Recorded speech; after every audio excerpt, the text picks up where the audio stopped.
I've gone through Hamzah's book, and the way he portrayed a woman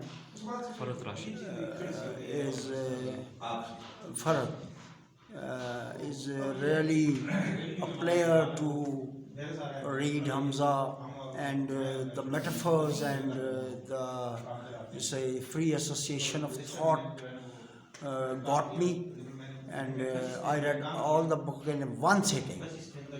So this is so impressive that the new artists and the new writers should read it. It's a matter of intellect, and I have seen that how Hamzah deals with the language. He has got much of the language. I really appreciate Hamzah for his good work, and the language he used about Fahad was really amazing in catching and flabbergasting, I think. Thanks.